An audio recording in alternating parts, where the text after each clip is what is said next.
Assalamualaikum warahmatullahi wabarakatuh. Perkenalkan, nama saya Anggun Duyang Reni, kelas 1 AD4 Teknik Elektronika Politeknik Negeri Padang. Video kali ini merupakan tugas mata kuliah kewarganegaraan saya yang dibimbing langsung oleh dosen saya, yakni Bu Putri Gemalasari. Di sini, saya akan mempresentasikan hasil kerja saya dalam mata kuliah KWN ini. Nantinya, saya akan memaparkan dua buah materi yang berjudul pertama, aplikasi nilai-nilai Pancasila di tengah pandemi COVID-19. Yang kedua, negara dan konstitusi serta kasus illegal lodging. Nah, langsung saja saya masuk ke kasus pertama. Untuk lebih mendalami lagi, saya akan memberikan penjelasan mengenai COVID-19 yang saya ketahui. COVID-19 adalah penyakit yang disebabkan oleh virus corona yang menyerang sistem pernapasan. Gejala penyakitnya bisa menyerupai gejala flu, yaitu demam, pilek, batuk kering, sakit tenggorokan, dan sakit kepala. Penularan virus ini bisa dengan berbagai cara, misalnya tidak sengaja menghirup percikan ludah yang keluar saat penderita batuk atau bersin, memegang mulut atau hidung tanpa membasuh tangan terlebih dahulu, serta kontak jarak dekat dengan penderita. Lalu, dalam keadaan seperti ini, bagaimana implementasi nilai-nilai Pancasila dalam kehidupan kita? Baik, saya akan memaparkannya satu-satu. Pertama, implementasi nilai-nilai Pancasila, sila ke-1, ketuhanan yang Maha Esa. Yang bisa kita lakukan untuk satu, diri sendiri, yaitu berserah diri kepada Tuhan yang Maha Esa dengan beribadah, berdoa meminta agar dihilangkan musibah yang menimpa dunia. Lebih mendekatkan diri lagi kepadanya, karena di sini saya mengambil hikmahnya bahwa wabah ini merupakan teguran Tuhan kepada manusia untuk lebih mendekat kepadanya lagi. Yang kedua, sebagai mahasiswa. Sebagai mahasiswa yang memiliki ilmu tentang agama agak lebih, karena kita sudah diajarkan dari waktu kecil, saya lebih menerapkan ilmu-ilmu tersebut dalam beribadah kepada Tuhan dan membagi sedikit ilmu tersebut kepada orang-orang terdekat. Yang ketiga, sebagai anggota keluarga, saling mengingatkan dan menjaga ibadah kita masing-masing. Yang keempat, sebagai anggota masyarakat. Semua masyarakat Indonesia mengakui Tuhan yang Maha Esa. Dengan pengakuan adanya Tuhan yang Maha Esa, tentu kita mengakui kebesarannya. Dan apabila kita menghadapi masalah, selain kita berupaya melakukan usaha-usaha mengatasinya, dengan kesadaran diri, kita akan meminta pertolongan kepada Tuhan. Dan dengan kesadaran itu pula, mari kita semua meminta pertolongan kepada Tuhan yang Maha Esa melalui doa sesuai agama yang kita anut masing-masing, supaya wabah virus corona ini cepat teratasi dan tidak ada lagi dampak yang ditimbulkan. Lanjut, implementasi nilai-nilai Pancasila sila kedua, kemanusiaan yang adil dan beradab.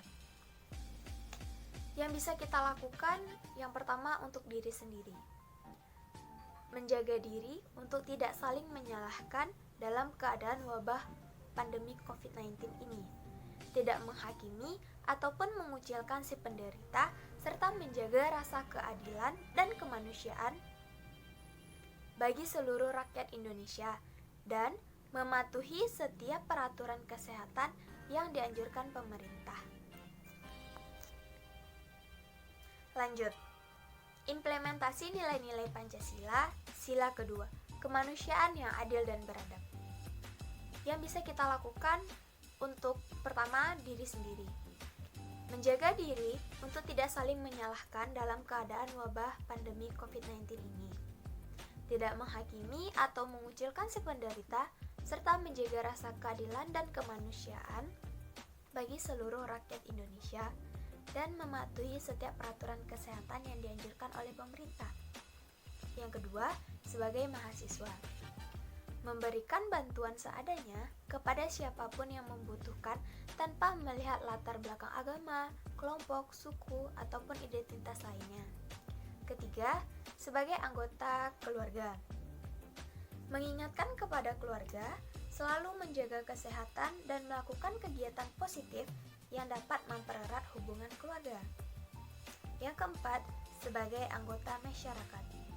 Kita bangsa Indonesia yang dikenal memiliki penduduk yang ramah tamah, elok budi pekerti, sudah seharusnya kita membantu saudara-saudara kita yang terdekat maupun yang jauh dengan mengingatkan untuk melakukan cara pencegahan virus corona dan juga memberikan bantuan material kepada mereka yang terdampak virus ini, terutama secara ekonomi, dengan tidak memandang bulu. Lanjut, implementasi nilai-nilai Pancasila, sila ketiga, Persatuan Indonesia. Yang dapat kita lakukan pertama untuk diri sendiri. Dengan tidak menyebarkan hoax yang bisa menakut-nakuti masyarakat. Dan jangan cepat memberikan berita terhadap orang-orang sebelum kita mencari tahu kebenaran berita tersebut. Yang kedua, sebagai mahasiswa, kita dapat memberitahukan kepada sesama teman, keluarga, ataupun masyarakat, bisa melalui sosmed ataupun pemberitaan langsung bahwa jangan terlalu percaya hoax yang beredar. Yang ketiga, sebagai anggota keluarga, selalu meyakinkan kepada keluarga jangan terlalu mudah percaya tentang berita yang beredar dan terus memantau keluarga. Yang keempat, sebagai anggota masyarakat, seluruh negara-negara dunia menghimbau dan mengajak untuk bersatu melawan virus corona ini. Dengan menyatukan kekuatan kita, maka beban berat akan terasa ringan. Bersatu di sini, kita diminta untuk tidak berkumpul-kumpul dahulu sebelum virus ini dinyatakan hilang dan saling menjaga antara satu dan lainnya. Lanjut, implementasi nilai-nilai Pancasila, sila keempat, kerakyatan yang dipimpin oleh hikmah kebijaksanaan dalam permusyawaratan dan perwakilan. Yang bisa kita lakukan, pertama untuk diri sendiri, yaitu mengikuti peraturan yang diberikan dan tidak membangkang, seperti tetap di rumah dan jangan keluar jika tidak mendesak. Kedua, sebagai mahasiswa. Sebagai mahasiswa, seharusnya berpikir kritis sebelum melakukan tindakan dan tidak melanggar aturan, seperti tetap berdiam diri di rumah, melakukan hal-hal positif, dan berpartisipasi untuk masyarakat di luar, seperti memberikan sembako dan juga alat pelindung untuk mencegah wabah virus ini. Yang ketiga, sebagai anggota keluarga. Sebagai anggota keluarga, kita harus saling menjaga, menguatkan, dan mengingatkan kepada keluarga jangan keluar rumah dalam kondisi seperti ini, dan juga selalu mengingatkan kebaikan seperti berpartisipasi. Yang keempat, sebagai anggota masyarakat. Kepatuhan rakyat kepada pemimpin menjadi langkah yang baik dalam menghadapi dan melawan virus corona ini. Perintah seperti social distancing, stay at home, sampai aturan PSBB adalah salah satu bentuk kepedulian pemimpin kepada rakyatnya. Langkah tersebut adalah langkah yang efektif dalam pemutusan mata rantai penularan virus tersebut. Partisipasi dan kepatuhan masyarakat adalah bagian dari perjuangan dalam melawan wabah corona ini. Pemerintah diharapkan bijaksana dalam menghadapi wabah ini, termasuk efek yang ditimbulkan olehnya. Bisa dipastikan banyak masyarakat yang kehilangan pendapatan, bahkan bisa menimbulkan kelaparan. Lanjut, implementasi nilai-nilai Pancasila sila kelima, yaitu keadilan sosial bagi seluruh rakyat Indonesia. Yang dapat kita lakukan, pertama untuk diri sendiri. Sebagai kepribadian yang memiliki jiwa sosial yang tinggi, kita dapat memberikan dukungan, support kepada masyarakat yang terkena virus ini, dan memberikan sedikit harta yang kita punya untuk donasi kepada yang membutuhkan. Kedua, sebagai mahasiswa. Sebagai mahasiswa, situasi ini akan bisa kita hadapi dengan menimbulkan rasa yang sama sebagai anak bangsa. kita bisa menjadi relawan dalam pencegahan corona dan bisa menjadi agen pengumpulan donasi bagi korban COVID-19 bagi orang yang tidak mampu. Yang ketiga, sebagai anggota keluarga. Sebagai keluarga, kita harus memiliki rasa kekeluargaan dan sebagai penguat satu sama lain. Kita membantu keluarga kita yang kurang mampu, seperti sanak saudara kita yang kurang mampu. Karena di saat seperti ini, perekonomian dunia semakin menurun. Yang keempat, sebagai anggota masyarakat. Semestinya, virus corona ini tidak perlu mengajarkan atau mengingatkan kita tentang keadilan, apalagi keadilan sosial. Kalau kita tidak lupa pada Pancasila yang sudah kita sepakati sebagai azas negara. Pelaksanaan sila kelima ini sangat dibutuhkan dalam menghadapi wabah ini. Jangan menonjolkan peran dalam menghadapi situasi ini, baik secara status sosial maupun status-status lainnya. Menonjolkan perbedaan status akan membuat ketimpangan dan menjadikan kita lemah. Tidak akan ada pemimpin kalau tidak ada rakyat. Tidak akan ada kelompok kaya kalau tidak ada kelompok miskin. Kebersamaan dalam situasi ini harus dilakukan. Pemimpin memperhatikan masyarakatnya dan masyarakat patuh dan mendukung pemimpinnya. Kelompok kaya dan kelompok miskin saling membantu dengan rasa saling mencintai sebagai saudara sebangsa setanah air. Mungkin itu saja pemaparan untuk materi pertama ini. Lanjut, saya akan memaparkan materi kedua, yaitu tentang negara dan konstitusi serta kasus illegal lodging. Pertama, negara. Dalam bahasa Sangsekerta, negeri atau negara berarti wilayah, kota, atau penguasa. 3 ide pokok yang terkandung di dalam pengertian negara yaitu: pertama, negara adalah organisasi kelompok manusia. Kedua, organisasi kelompok manusia itu mendiami wilayah tertentu. Dan ketiga, kelompok manusia itu mengakui adanya pemerintahan yang berdaulat untuk mengurus tata tertib dan keselamatannya. Unsur-unsur negara. Pertama, penduduk, yaitu semua orang yang berdomisili serta menyatakan kesepakatan diri ingin bersatu. Yang kedua, wilayah, yaitu negara memiliki batas atau teritorial yang jelas atas darat, laut, dan udara. Yang ketiga, pemerintah. Sistem pemerintahan yang dianut oleh Indonesia adalah sistem pemerintahan presidensial. Keempat, pengakuan dari negara lain. De facto yaitu kenyataan negara baru yang memiliki unsur konstitutif. De jure, kenyataan negara baru yang sesuai dengan hukum internasional. Fungsi negara. Yang pertama, menjaga ketertiban untuk mencapai tujuan bersama dan mencegah berbagai bentrokan dalam masyarakat.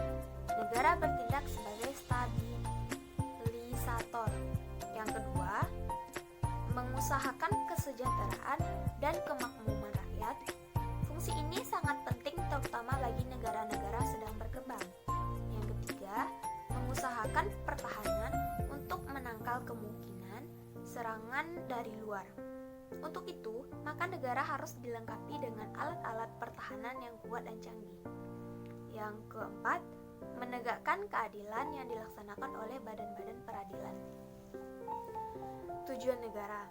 Yang pertama, memajukan kesejahteraan umum, mencerdaskan. Kedua, mencerdaskan kehidupan bangsa. Yang ketiga, membentuk suatu pemerintahan yang melindungi segenap bangsa Indonesia dan seluruh tumpah darah Indonesia. Yang keempat, ikut melaksanakan ketertiban dunia yang berdasarkan kemerdekaan, perdamaian abadi, dan keadilan sosial. Lanjut, kelembagaan negara Republik Indonesia. Yang pertama, eksekutif yang terdiri dari presiden. Yang kedua, legislatif terdiri dari MPR, DPR, DPD. Yang ketiga, yudikatif yang terdiri dari MA, KY, dan terakhir auditatif yaitu BPK.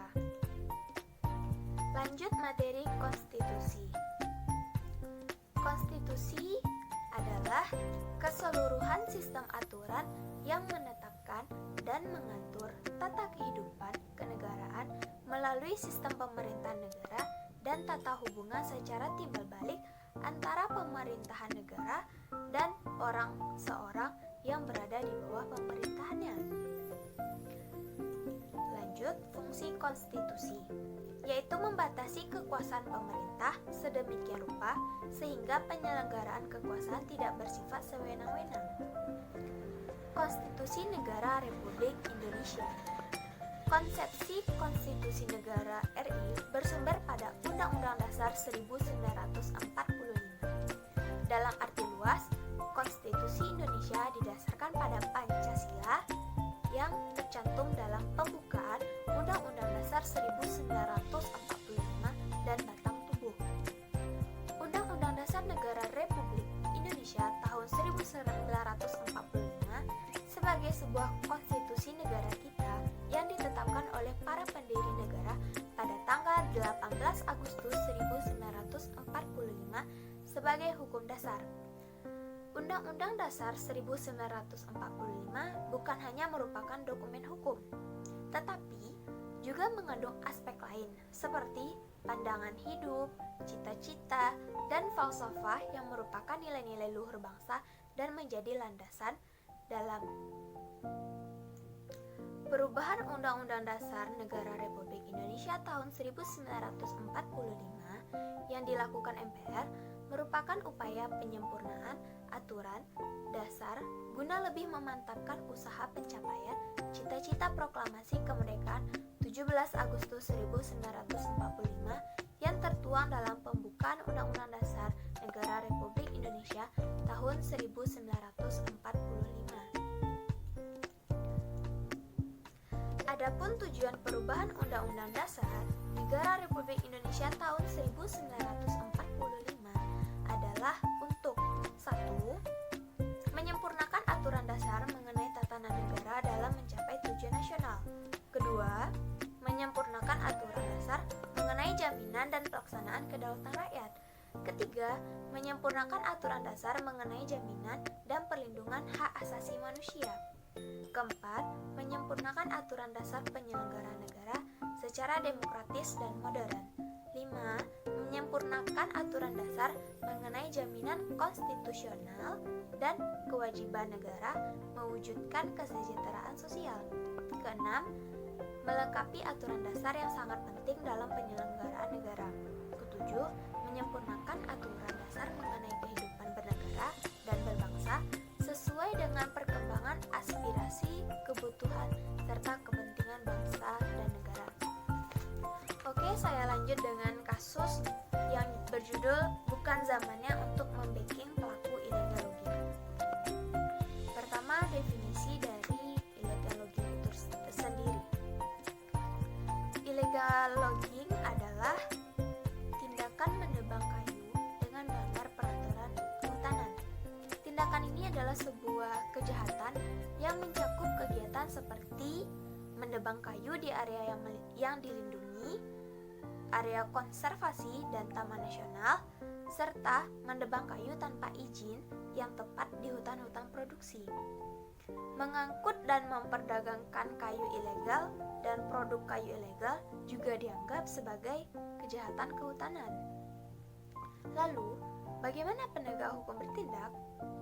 Dalam Undang-Undang Nomor 41 Tahun 1999 tentang Kehutanan, Pasal 50 ayat 2, bahwa yang dimaksud dengan kerusakan adalah terjadinya perubahan fisik, sifat fisik atau hayatinya yang menyebabkan hutan tersebut terganggu atau tidak dapat berperan sesuai dengan fungsinya.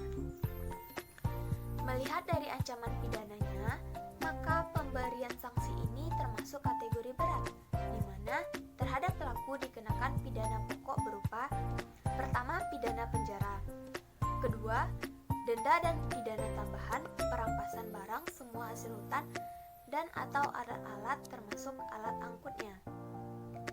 Pada dasarnya, kejahatan illegal logging secara umum kaitannya dengan unsur-unsur tindak pidana umum dalam KUHP dapat dikelompokkan menjadi beberapa bentuk kejahatan secara umum, yaitu 1. Pengerusakan, 2. Pencurian, 3. Penyelundupan, 4. Pemalsuan, 5. Penggelapan, dan 6. Penadahan. Nah, bagaimana solusi agar tidak terulang kembali kasus illegal logging ini? Penanggulangan illegal logging dapat dilakukan melalui kombinasi dari upaya-upaya pencegahan atau preventif, penanggulangan atau represif, dan upaya monitoring atau deteksi. Saya akan membahasnya satu-satu. Yang pertama, deteksi. Deteksi terhadap adanya kegiatan penebangan liar dapat dilakukan dengan cara 1. Deteksi secara makro, misalnya melalui potret udara sehingga diketahui adanya indikator penebangan liar seperti jalur logging, base camp, dan sebagainya. Yang kedua, inspeksi di tempat-tempat yang diduga terjadi penebangan liar. Yang ketiga, inspeksi di lokasi industri, dan terakhir pemeriksaan dokumen atau izin angkutan dan laporan. Yang kedua, tindak preventif atau pencegahan dapat dilakukan melalui pertama, pemberdayaan masyarakat seperti pemberian akses terhadap pemanfaatan sumber daya hutan agar masyarakat dapat ikut menjaga hutan dan merasa memiliki, termasuk pendekatan kepada pemerintah daerah untuk lebih bertanggung jawab terhadap kelestarian hutan. Yang kedua, peningkatan dukungan sarana dan prasarana untuk menunjang profesionalisme sumber daya manusia.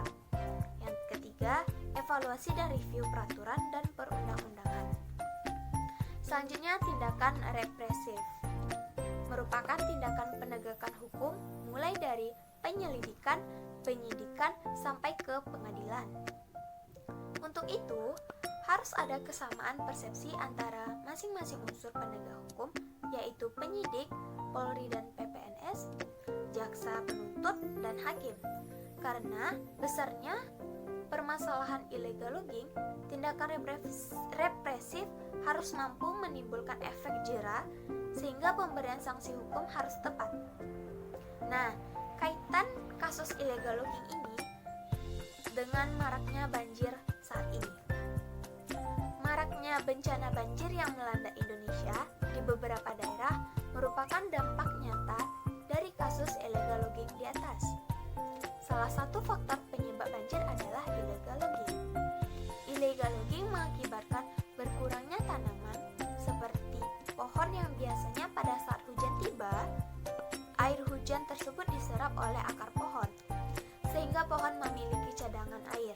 Dan ketika pohon-pohon itu ditebang secara ilegal, mengakibatkan tidak adanya tempat untuk air hujan diserap, dan hal ini menimbulkan banjir. Bencana banjir ini merupakan teguran Tuhan terhadap manusia atas ulah yang mereka lakukan sendiri. Maka dari itu, solusi nyata untuk menanggulangi hal ini yaitu tingkatkan kesadaran diri sendiri dengan peduli terhadap lingkungan. Nah, sekian presentasi dari saya. Terima kasih untuk teman-teman yang sudah menonton, semoga bermanfaat. Dan terima kasih juga untuk dosen saya, Bu Putri Gemalasari, yang telah membimbing saya. Saya akhiri, Assalamualaikum warahmatullahi wabarakatuh.